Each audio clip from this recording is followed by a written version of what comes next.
Okie dokie. Hello, everybody. Thank you for joining me, even those who are seeing this video from YouTube or whatever.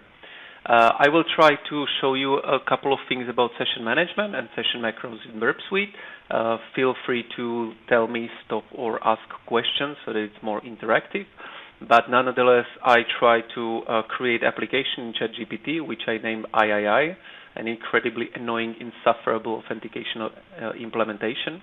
It was made entirely in ChatGPT, and I do have no idea how it works on the back end. So hopefully it will work the way I intend to. So I have my Burp Suite, and we can actually start with creating a new project file. And in the meantime, this is the application where I have hard-coded username, admin, password, and a two-factor authentication called secret123. And one of the pains here is that session timeout is 30 seconds. So if you do something incorrectly, the scan will probably fail quite soon after your session is established. So these are some things which normally you see in web applications, like to have a second authentication and things like that. So let's actually start. And I will be using mostly everything with Burp Suite, so Chromium browser. I used to use Firefox back in the days, but fortunately this is much better. So yeah, we have our login step 1. And I will try to do admin, next, password, next, and secret123 login. And this is the end, and the application is basically that you submit a name and it says hello or hi. And we have 3 endpoints, hi1, hi2, and names list. So in the names you can see what happens. Obviously it will be stored cross-site scripting in time, but still I want to show you an iterative approach how to do that. So usually how I do it, I try to establish session management with macros. Okay, that's much better now. So I try to introduce as many failures as possible because I tend to use highlighting so that you can see colorized logger or logger with your scanning or some other tasks. And if something fails, I like to really highlight it as a failure. So what I recommend to people is to try to introduce as many faults and issues as possible. So you try to run out of session requests, you try rogue CSRF tokens, you try to pattern match some unrecoverable server or environmental errors. And once you have those, then you can see how everything behaves. So let's go back to our Kali and let's try to introduce a couple of issues. First of all, obviously, I want to define target, and to scope, and now we have scope. And as you can see, usually there are some ICO, SVG, WOV, and others, which I do not really like. So I usually hide them pretty much as soon as possible when I see something. So I said SVG, maybe there will be WOV as well. And I try to remove them from here. And here you can see that the first request has no tokens, and then we are getting CSRF token, we are getting some hidden value as another CSRF token, which we need to post. So let's try to first generate some kind of error.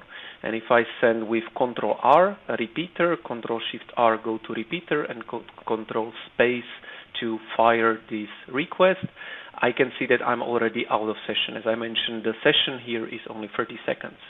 So location, redirect to login step 1 is one of those failures which I'm really interested in.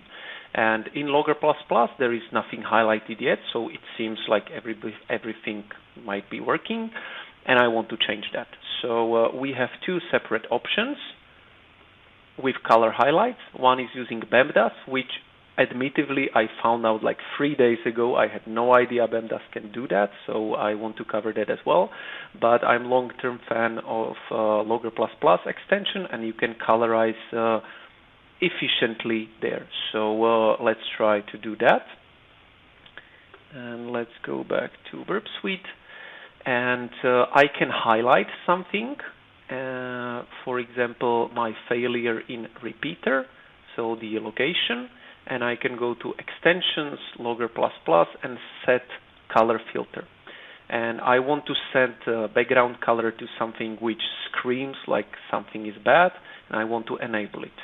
And when I check Logger++, I can see that there is one redirect here, and if I do control space again and again and again, you can see that I'm being redirected, and it is failing visibly quite well. So this is one of the problems. And now let's try to send the post with the name, and it says another kind of message. So this time it is 401 unauthorized, you are not authenticated. So we can totally pattern match for that as well. It's different kind of error, and it will be very important for session management for anyone to check.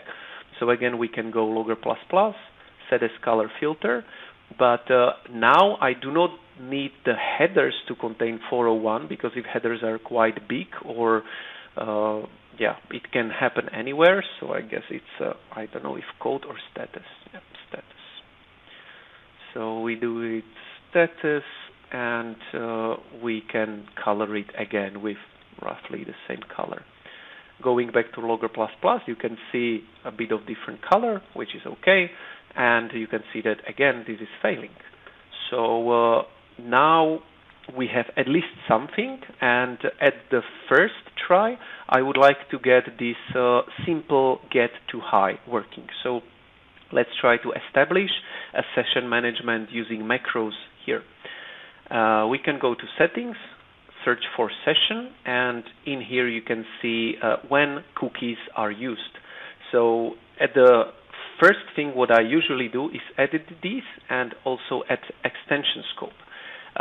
What is this and what does it mean? So Burp Suite is looking for whatever sessions your browser is using. So you can see the open cookie jar, and here are the latest browser sessions. And I want to not only scanner to use those fresh sessions, but also extensions. For example, if I want to launch a Param Miner or ActiveScan++ or something like that, I want that traffic to be authenticated. So this is very important, which I tend to do at the very beginning. And now I want to record a macro. Macro is a set of steps, and as you saw, already a couple of items were hidden because the CSS, ICO, SVG, and WOV are hidden because I hid them a while ago. What you also can do when I step back, if you already have tons of traffic, it might be interesting for you to simply highlight these. So if I highlight them as green for potential session management, because this is the last step, and maybe we might want to use this one as well, the high. And if I go back to adding a macro, you will see that these are already color highlighted, which will be very helpful for you. So if you are already like dozens or hundreds of requests in, and you want to record a session management, it's good to go in proxy when it happens and just colorize it properly so that you know what to choose here. And let's choose everything and just see if it works. So we can set name like establish session, and we can test that. So let's see what happens. We have already failure at login step 3, and then in getting high, we are again redirected to login step 1. So it does not work, and our goal is to find out why. By the way, this is a very cool feature, hiding uninteresting headers, because we can totally see more interesting stuff. So this is the newest addition to Burp Suite. And at the very beginning, what I like to do is to make these cookies go away. because sometimes there are cookie remnants, and I found out that when you just remove all the cookies from every single request, like this, which is obviously maintaining the session, then if something is failing, it's usually not a problem with cookies. So at the very first stage, I go through all of these and simply remove cookies which are there. Admittedly, you can delete some unnecessary headers as well, but we don't need to make it that clean. So this is the first stage, removing cookies. And cookies, here are another cookies. What? I guess this is a new bug with this feature. Huh. What? Well, okay. So again, in Micro Editor, in Edit, you can see that I am trying to get rid of all the cookies. Yeah, I probably clicked on Test and then try to get rid of cookies in Testing macro, which is not the way it should be. So my bad. Cookie and hi. Okay. Now, when this is done, we can save it and check whether it is present. Okay. And now we no longer have any cookies. And still, cookies are being used internally, because when you click on the first one and do configure item, you can see that using cookies from the session handling cookie jar in the request is turned on. So that if you already have some cookies, and you always have cookies in cookie jar, unless you start Burp Suite anew or you clear the cookie jar, those cookies will be added here, which we do not want, because this is the step 0 of obtaining fresh cookies, and therefore we do not want to use with the first request these cookies, which is what we need. So now when we try to test macro, in the first one there are no cookies, and obviously then cookie jar is updated and we get that cookie promoted here. So that is what we want at this time. And it still does not work, so we still need to deep dive what happens and why is it wrong. So the get it to high should be 200 OK. When we test the macro, it's 302. And we can take it iteratively. So we copy paste this CSRF token header from post, which is tested, and see that yes, it was here. So it was actually properly set. Therefore, when we go to configure item, we can see that it was the CSRF underscore token has been derived from the response number 1, which is what we wanted to. And we can see a preset value, which is not what we want, because it will be always changing. And remember me, we can change to true because we don't really care. So this is the proper solution for the second request. And we need to deep dive further. So let's go to the fourth request, configure item, and we have the hidden free parameter set to a preset value. This is definitely not what we want, right? We need to derive it from the previous value of the response, and this is the hidden free parameter. So this is where the first failure or fiasco starts. We can see that hidden free is here. And therefore, we need to take a step back. We need to see like which value, well, this is the preset value, so which value has been used, right? And we can see hidden free value here. Therefore, we need to parse that. And for parsing, you can use this custom parameter location in response. And when we add that, we just scroll down to what we need. And this will be like the beginning of the string and the end of the string, and it will parse this value. And naive approach is that all the parameters are named the same, right? So if we do this and just name the parameter hidden free value and press OK, it will still not work. And we will see like, why doesn't it work? But then you see that the name is completely different. So this is not hidden free value, but only hidden free parameter.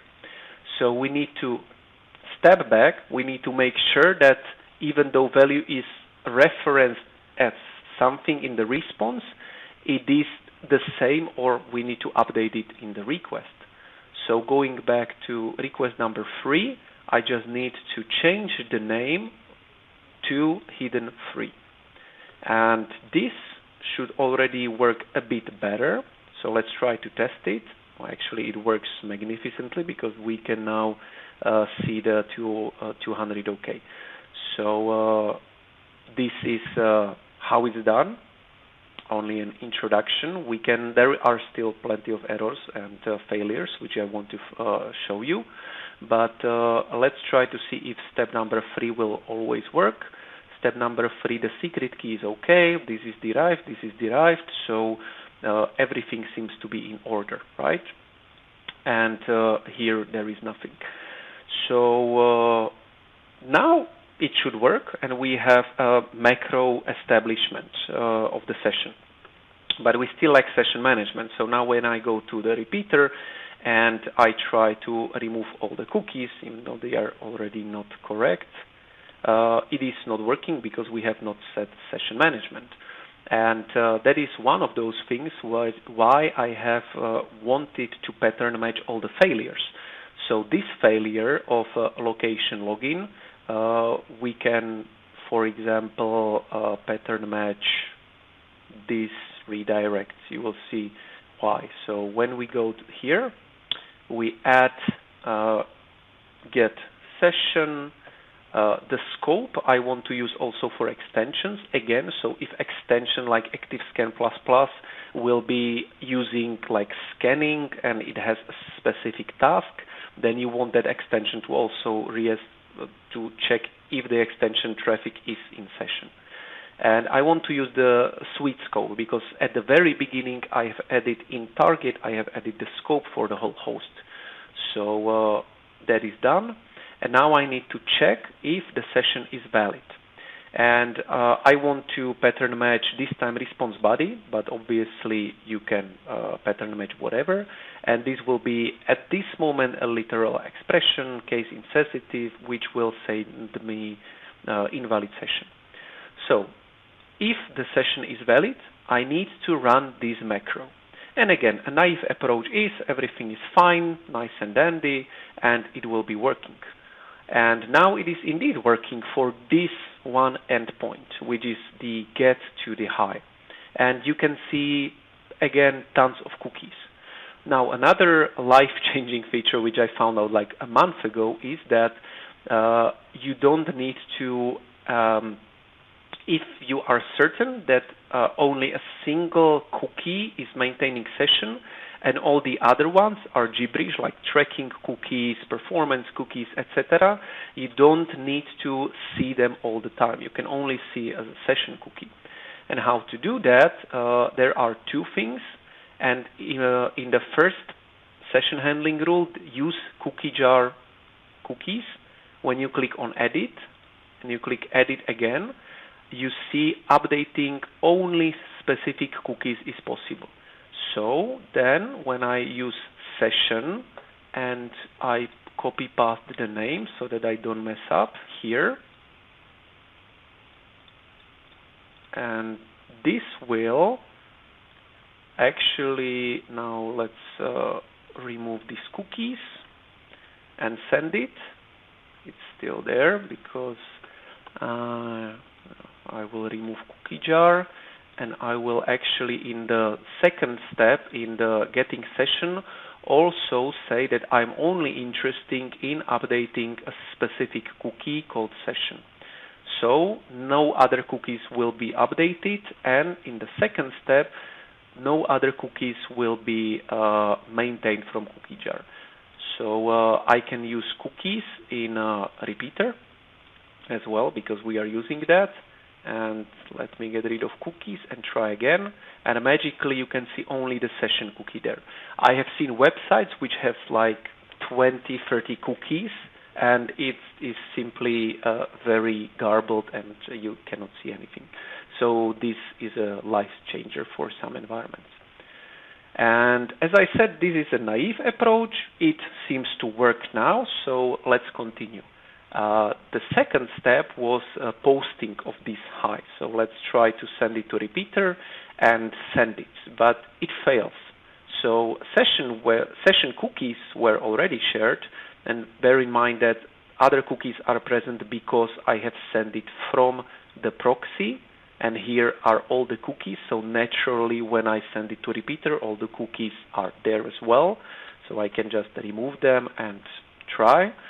And it tells me yet another issue, so unauthorized. As I said, I don't really know how this application works, but I wanted there to be as many possible issues and problems as possible. So we have bad request with CSRF cookie missing, or CSRF token missing or being invalid, and you are not authenticated. So now let's try iteratively again. We need to check in the get session because the session establishment did not kick in, and we can actually use that as a debugging. So I'm not sure how many of you are aware there is this session tracer, and it's a very nice tool where you can just open it, send some traffic, and see what happens.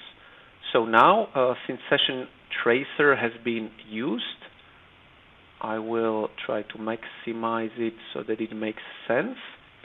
And let's see what happens. Applying rule, updating cookies, and the Burp suite is trying to issue a request, but the session is valid.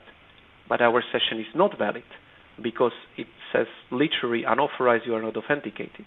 And that means because we have messed up the initial rule of pattern matching the failure. And we can double check that in Logger++. If there are failures because we were checking for 401 status code and not really anything else. And we have not matched this 401 in the previous get session handling rule. So now we have another use case where the session fails. That's why I did not want to use the URL or redirect or HTTP headers, but rather what is inside of the body.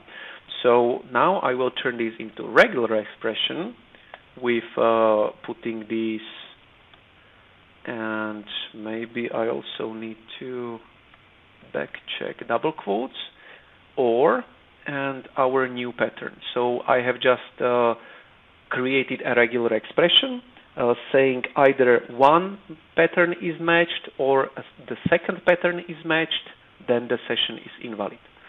I hope it works. Let's say we try again. Now it worked here, but still somehow it is wrong because my name, let's see, Andre is used here, and when I remove everything, sometimes it is completely deleted when it runs. So I will show you what happened. Probably in Logger will be better place. 401, 401, 401.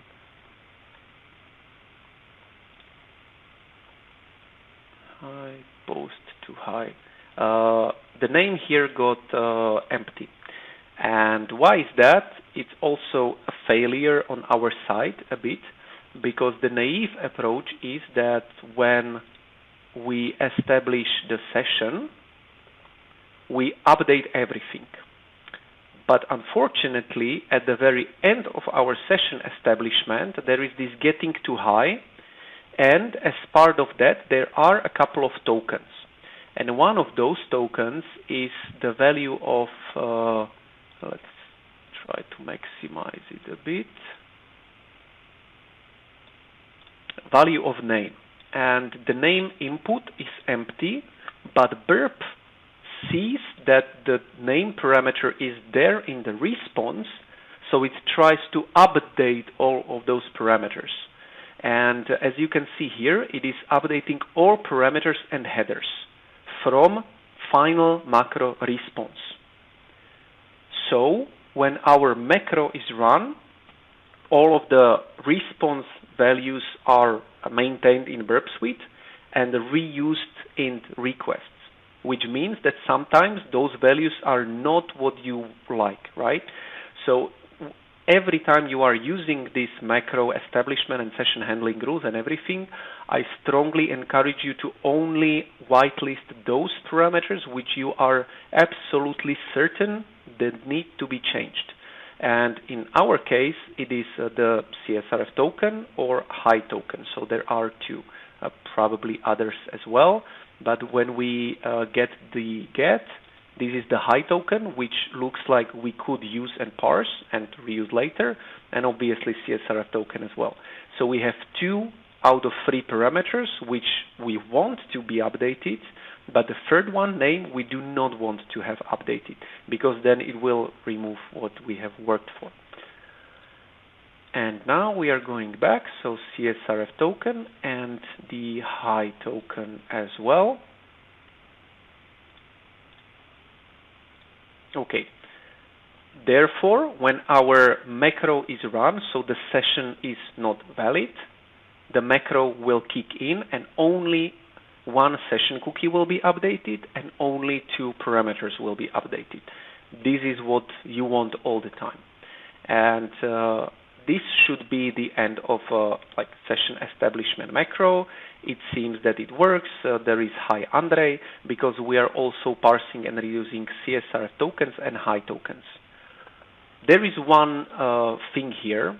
Let me try to duplicate this as a copy, and we will change it a slightly bit so that you understand. So I will use the copy. And one thing which I do is I will remove the last one, because this is simple get. Technically speaking, it might not be a set part of the session, because session is already established by the server giving me a valid session token. And therefore I can simply reuse it and everything is perfect, right? So this would be like the not so efficient approach with the session management. Let's try to clear all the cookies and send this again and see what happens. We have a failure. So if you record a session macro and at the very end you also have a get request and CSRF tokens there, that's very good for you, right? Because it will automatically work in many use cases which you might not think about. But if you are not having that as a last request in macro, and Burp Suite has no idea how to parse tokens and reuse them, you need to do extra work. So this is the next part of this. And obviously we have CSRF token and high token, so we need to change those. And I'm going to record a very simple macro again. And this time, this macro will only get the high value, nothing else. And again, I do not want cookie clashes, so I will use it like this. It would be get CSRF for high. When I test it, it may be not working because I do not have session, right? Because the session is valid only 13 seconds and it was already gone. But we need to have iterative approach. And now what I can do it is, I actually probably have a good slides about that. So CSRF tokens updates. For our purpose, the cross-site request forgery token is any value which needs to be refreshed in order for your request to work. So it can be like even bank ID. If you have encrypted bank ID or IBAN and it's not plain text, then it's always encrypted on the server side. The server for the length of your session will send you a new value, but after you log in again, the value will no longer be valid. So it does not necessarily only be a CSRF token, but it is wide to interpretation. And we also have 2 different possibilities. Either your CSRF token is bound to the whole session, so you can constantly reuse that single token again and again and again, or you need to update the token every single time, because otherwise it stops working whenever the server consumes it. So this is the extra hardcore CSRF protection. I have seen it many times on engagements. And if you blindly use scanner, it will never work. You need to parse and reuse the values again and again. And that can be updated transparently for other, for like a repeater, intruder, extensions, or scanner, transparently, so that the tools don't need to rely on anything. It just works. I like token jar or Burp's macros, or as you can see, the check session is valid is also potential because it runs macros within the session for certain use cases, and custom parameter handler is also very good for that. So let's try to deep dive in a token jar. And token jar is ideal for on-the-fly updates. So you don't need to send macro to parse the value, send macro to parse the value. But if the response already contains it, and it can be like in scanner, the scanner is working on a single endpoint, on a single thread. Bear in mind that it's very important if you have difficult CSRF applications with one-time consumable values only. You need to only scan with one single thread, because otherwise it stops working. So you can parse transparently the value in the token jar and update, parse, update, and it works. But there are some problems with that, because Burp Suite is having many different scan checks. And for example, if you try malicious values like SQL injection or sometimes cross-site scripting, the server can respond with non-200 OK status code, like 4XX or 5XX, and then there is no updated CSRF value in the response. But you have already used your one-time value in the request. So now there is nothing for token jar to parse, and that's why it is very important to observe. You can detach logger++ or logger and observe in case of any failures. If there are any reds. If there are any reds, you did something very wrong and you need to step back and do it. So for example, if the naive approach would be, I set up token jar, in the request response which I am scanning, there is a CSRF token and it will keep on updating.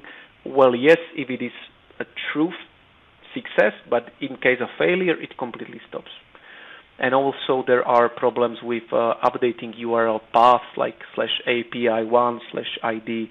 That ID is not a parameter name or cookie, so it is a problem. But let's try to parse it with cookie jar so that you see how it can work. And cookie jar, I need to parse it from somewhere. And one of those was the get high.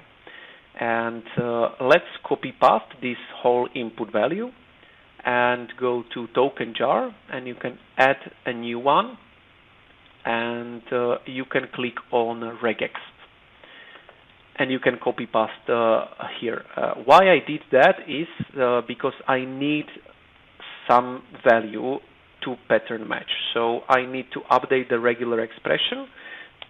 So this is the regular expression. I need to do this, and now it will not yet work probably, because maybe there are special characters. Yeah, at least the dots. So I need to add dot or any other special characters. But when I test it, the GRP1 group, because I have surrounded it with these braces, whatever. So you can see that it was parsed successfully, and I click on save, and then I escape, and I also need to rename it. So it's CSRF token. CSRF token. So anytime now when there will be this value in the response, the value will get updated.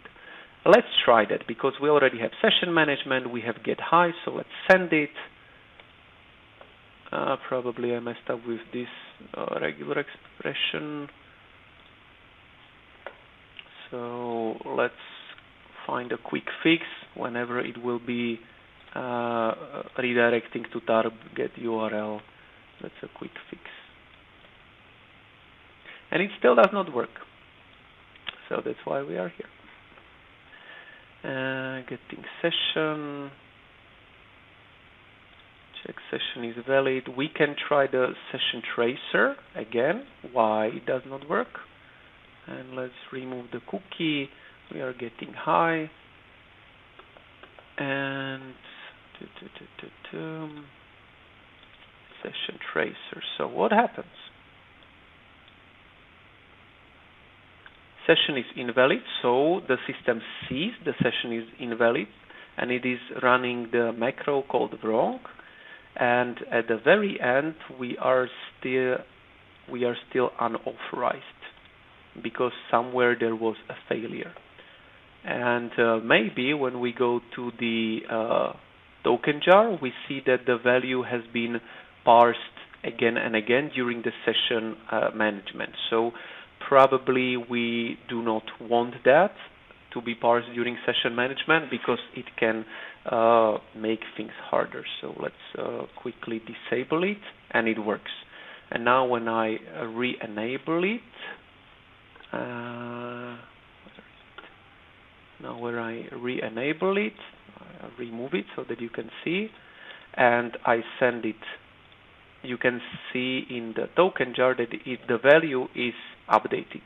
So every time I send properly in session get request, it will send back the value and it is parsed. So at least partially it works, and maybe it does not work because we were not entirely successful in capturing everything.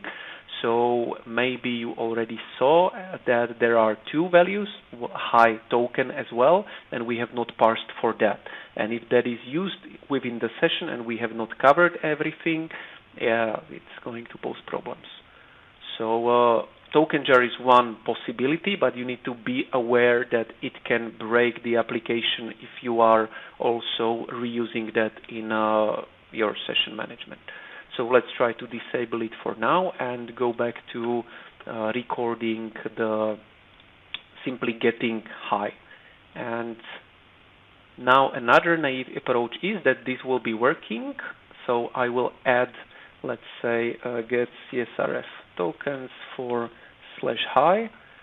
And since this is for /high, I would really like to make sure that it will be only used on this endpoint. So I copy URL here, go back to this, and in the scope, I paste URL. So this specific CSRF token will only be launched when I will be scanning this URL.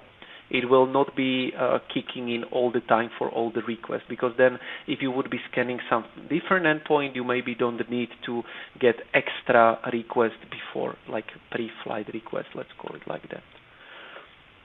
So I want to run a macro, and again, we need to be very specific about which parameters to reuse.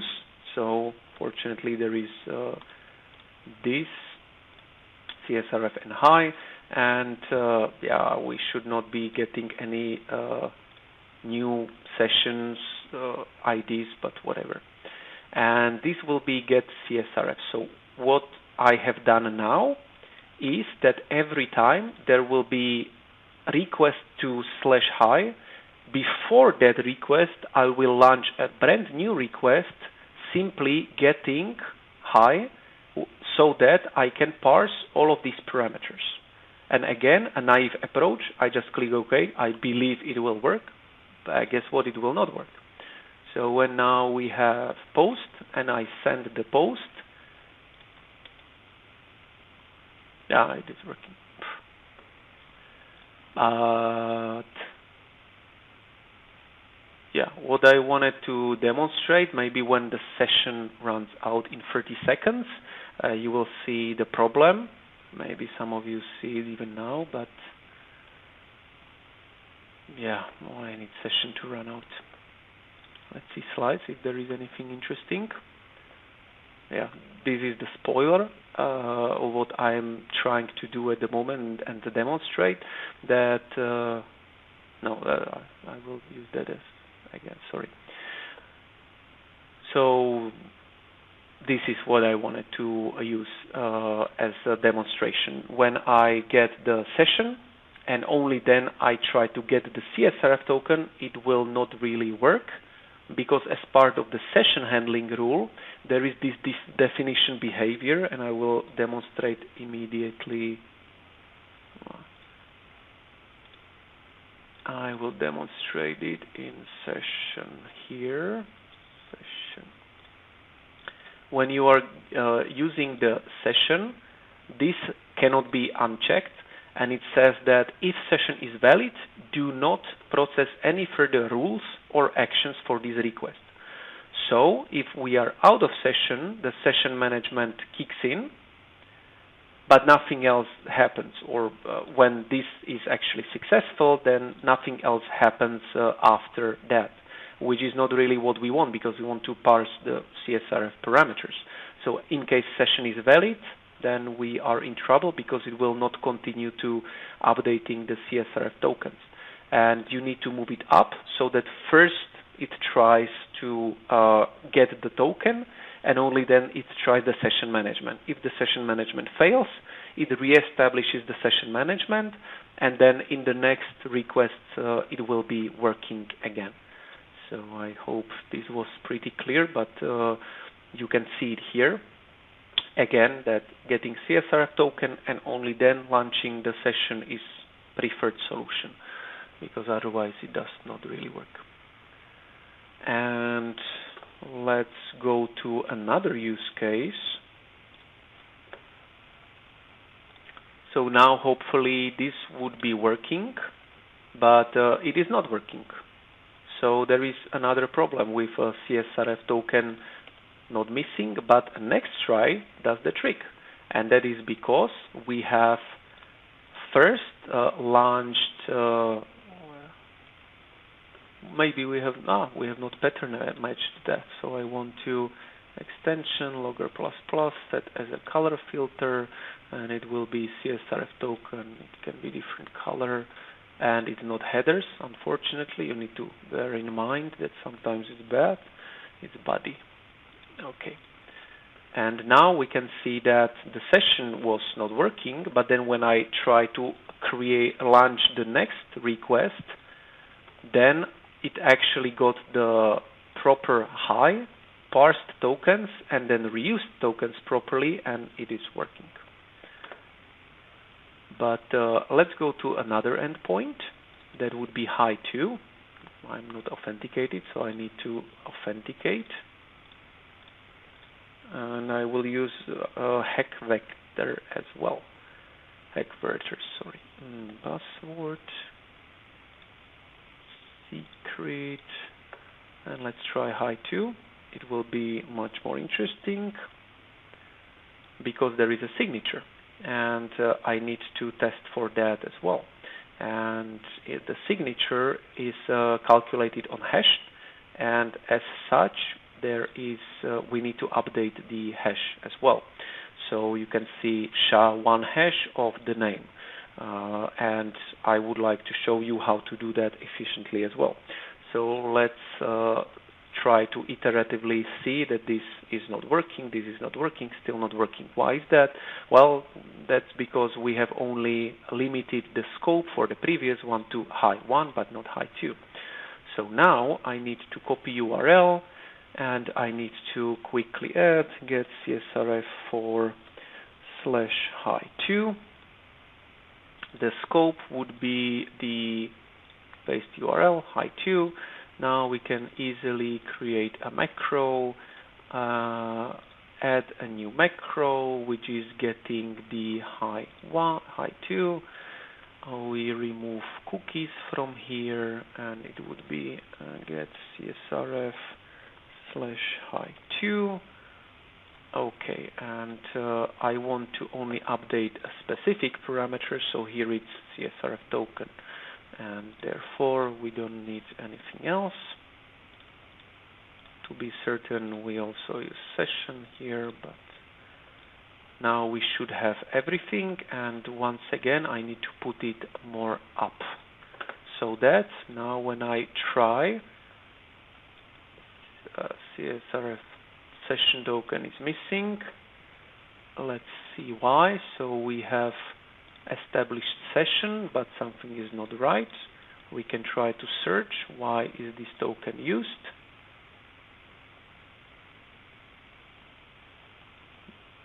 The match is in getting high 2, but then session management kicked in. So always session management kicks in because something is wrong with the initial response. So now we are 262. The get one says now I don't know why. So let's again go to session tracer and try session tracer.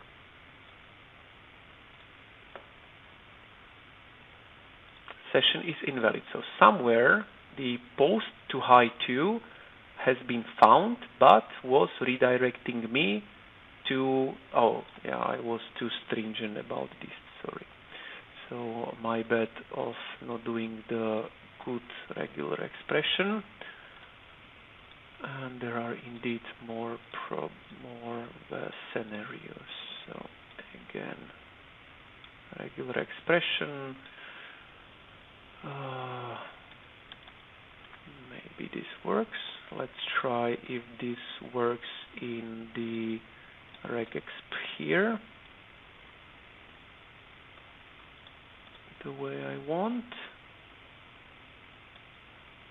Here it pattern matched to high 2. Yeah, and I don't want the high 2, but I want the session establishment, it was at the beginning, to go to href/login step 1. /////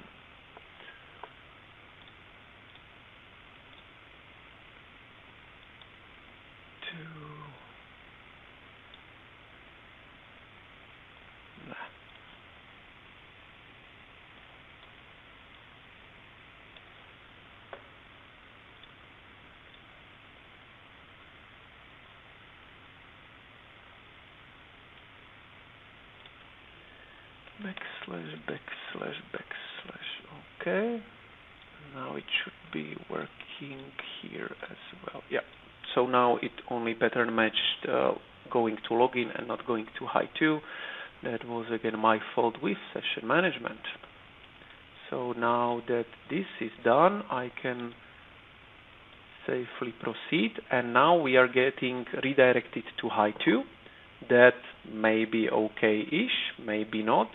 But when I try to change something, it results in failures because the tokens are not updated again.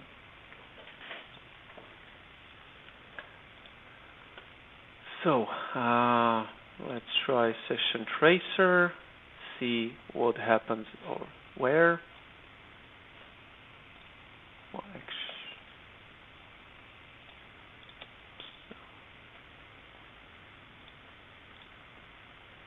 session tracer parameters are updated and session is not valid. And why it is not valid? Because it is actually not valid, because I am being redirected. And probably I did not create a good pattern for this. Signature failure, maybe it should be better. So let's try to send in the original post. And that works, and properly I can follow redirection, and it says hi and everything is working. So now I wanted to show you how to recalculate this name. And when I click on a completely wrong signature, it says that there is a failure, right? So I want to somehow do this. And hackverter is a very good extension, so I can set the parameter here, the variable, I mean. So variables set variable 1. And now, instead of signature, I want to get the variable 1. So adding hackverter variables get variable 1, and I can try sending it, and I can see in Logger++ how it behaves, I mean the last one. So that I can demonstrate that it may seem like it is not working, the heckverter, but on the other hand, if I check the normal logger, everything is working because the signature was just getting the value which I have saved, and this is working. And you may wonder why this happens, and you may prefer actually to have it set up like this because of debugging, so that you see how it is, which attack payloads are being sent and how it's calculated. But it all rests on extensions and what is the preference. So if I have Logger++ up and heckverter down, this is the use case. When I switch it over and I send it again, you can see that it changes, and even the Logger++ has it wrong, rightly. So it's up to you which one you decide for debugging. This is the native functionality of Logger, that it shows you everything, but Logger++ based on where you put it.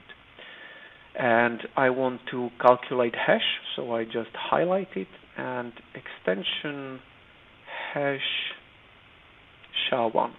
And when I send it, then I'm successfully redirected to high 2 because that is a success. And the last step, what I want to do, is to find stored cross-site scripting.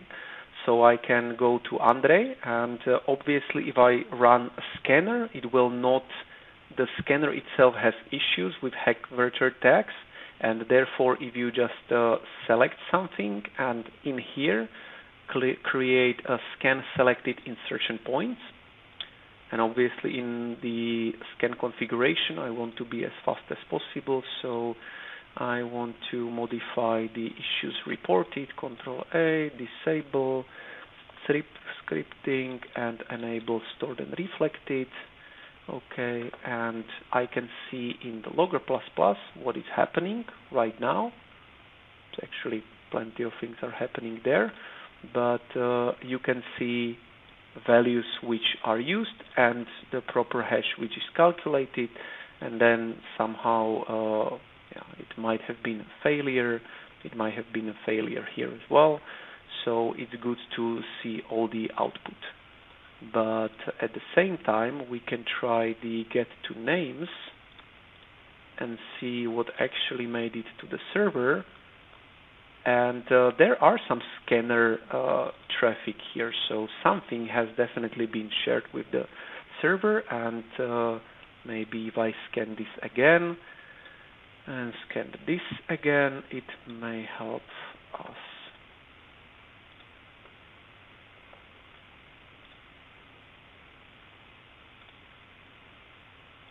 And then we need to go back to debugging why there are so many problems, because I should not be redirected there, so maybe the hash of this has been calculated in a wrong way, or CSRF token is bad, which it is bad because there is a minus, which we have not seen before. So our that was a token jar, but in token jar we have been very strict with what values can there be, and we have not made like backslash minus. So this would be working. And yeah, let's see what else I have. Yeah, the last one was priority for debugging, and it might have been a bit of a mess, but I wanted to show you the iterative approach of what can be failing and why, and how you should take care of that. So again, iterative approach, color everything, tries to make it work, and if it does not work, try again and again and again, and yeah. I guess I can start here. It's already 1 hour since we started, and I think I have covered almost everything I wanted to, even though it does not really work at the very end, but I'm sure there is just some small problem somewhere. Any questions? Okay, I'm back and I found out where the problem was. And one of those problems was that getting names, it got a completely different error message. And therefore it was not in our original piece. And when I go to the session, check session is valid, I just added this or unauthorized access along with you are not authenticated as well as login redirect to href step 1. So I did not change anything else here. And because now it finally, like get names, results in error and I can jumpstart the authentication, there is one other thing to do. So usually when I'm testing an endpoint, like we have this get2, it has two parts or three. First, I need to run pre-request macro to update the CSRF parameter. Then I need to run a scanner on that specific query which I'm interested in, so hi post to hi to. And then I want to get the /names so that I can see stored parameters. And all of that is possible because I can also add into the getCSRF macro for hi1. I also want to get names. So I just added a run post request macro, which is just like running get/names, nothing else, nothing more. And that's it. So now one request will be before the actual scanned request and one request after. And now when you do this, and I will add another scan check so that you find out, you will see. What I also did was I have, to be absolutely certain it does not pose problems, and created one concurrent request pool only. And now I would like to do something where you can actually see something new. Input returned in response stored. Okay. Now I have a new one.